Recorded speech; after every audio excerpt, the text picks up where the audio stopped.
Bonjour, bienvenue pour le Grand Angle, votre rendez-vous mensuel sur l'actualité de France Stratégie.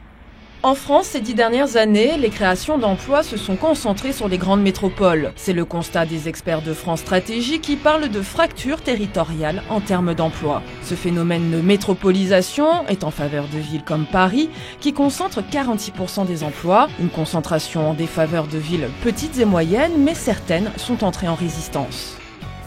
Nous sommes à Vitré, en région Bretagne, et cette ville de 18 000 habitants, située à 40 km de Rennes, fait figure d'exception. En effet, malgré sa proximité avec la métropole bretonne, Vitré et sa communauté d'agglomération attirent de nouveaux habitants, car ici, l'emploi est au beau fixe. Chaque année, Vitré affiche une progression démographique de 1,6%. Une bonne nouvelle pour Géraldine Blandot, cet agent immobilier multiplie les contrats de location et les actes de vente. C'est une maison en tout qui fait 100 mètres carrés, donc la cuisine. Magali est une de ses clientes. Après un tour de France des grandes métropoles pour évoluer professionnellement comme responsable d'institut de beauté, Magali a décidé de poser ses valises dans sa ville natale, Vitré. Avec son conjoint, ils sont prêts à dépenser jusqu'à 250 000 € pour l'achat d'une maison de ville. C'est une ville où il fait bon vivre, c'est dynamique, donc oui, c'est recherché. Et on est quand même à proximité de Rennes, de Laval, donc ils sont quand même de grandes villes. On est à même pas 2 heures de Paris. Beaucoup de gens viennent à Vitré pour le travail. Et puis après, bien oui, on s'y installe. On est tout d'abord en location pour essayer un petit peu, et puis on achète et puis on y reste. Et voilà, ce qui est mon cas.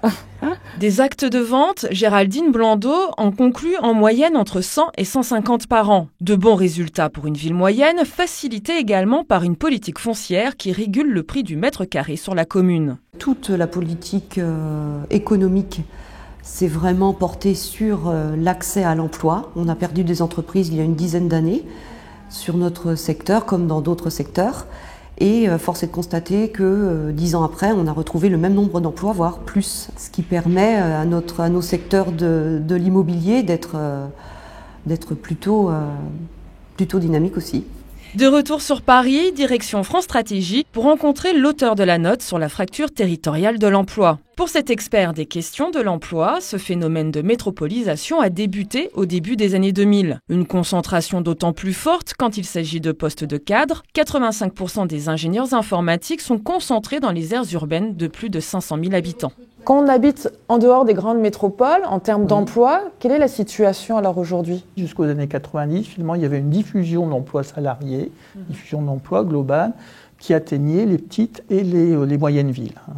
Depuis le début des années 2000, on s'aperçoit que ces villes décrochent. Et les raisons qui l'expliquent, c'est un petit peu, d'une part, finalement, qu'elles sont plutôt positionnées sur des métiers qui sont en perte de vitesse, ça peut être des métiers d'agriculteurs, des métiers d'ouvriers, enfin des pertes de vitesse en matière d'emploi, s'entend. Et d'autre part, qu'à métier donné, finalement, il y a une dynamique de l'emploi qui est moindre. C'est-à-dire, par exemple, ils ne profitent pas de la croissance nationale de l'emploi des cadres, où ils sont en retrait.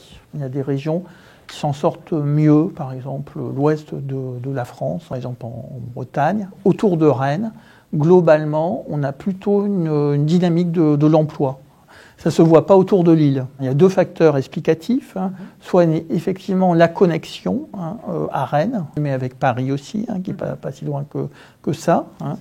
La deuxième possibilité, c'est finalement que la ville, certainement, s'assoit sur un tissu économique local et a trouvé un créneau. Bon, je crois que Vitré est spécialisé beaucoup dans l'agroalimentaire, qui explique peut-être a réussi à se spécialiser dans un domaine qui est reconnu. Retour sur le territoire de Vitré et plus précisément à Étrelles, une des 46 communes qui composent Vitré Communauté, une communauté d'agglomération qui tire son épingle du jeu. Et c'est ici, dans ce bâtiment, que la société Webhelp, spécialisée dans les call centers, a décidé de s'installer il y a 10 ans. Un choix à contre-courant, car cette société aurait pu décider de s'installer à Rennes, terre des centres d'appel.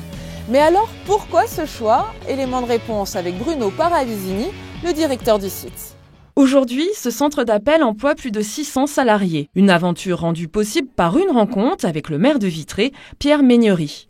Il y a 10 ans, l'élu souhaite développer le secteur tertiaire sur son territoire, marqué par une forte présence d'entreprises du secteur industriel. Le maire lance alors une politique de construction de bâtiments adaptés à ces nouvelles entreprises. 10 ans plus tard, le site vitréen de Webhelp ne cesse d'embaucher. La politique immobilière donc industrielle de Vitré a vraiment été, je dirais, l'atout principal qui a permis non seulement à Webhelp mais à d'autres entreprises finalement d'avoir leur lieu de production ou leur lieu de travail ici à Vitré à proximité. Au-delà, je dirais, de cette aide matérielle, ce qui a été mis en place, c'est surtout une véritable mobilisation du territoire et de ses élus pour les entreprises, afin de faciliter par tous les moyens possibles à la fois l'installation, mais également toutes les étapes de la vie de l'entreprise.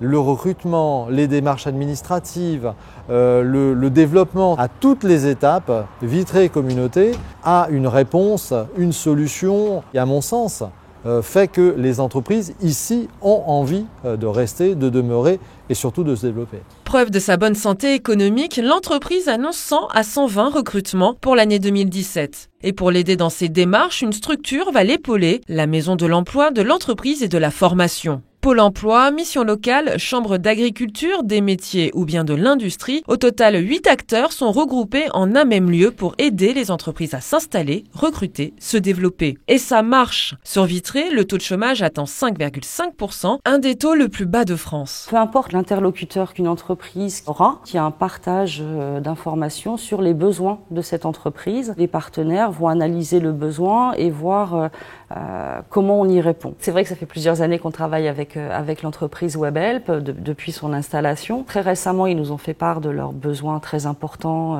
d'ici la fin de l'année. Très concrètement, il y a eu une première réunion où était présente la responsable communication de Vitré Communauté, le directeur général de l'entreprise, les responsables RH et moi-même.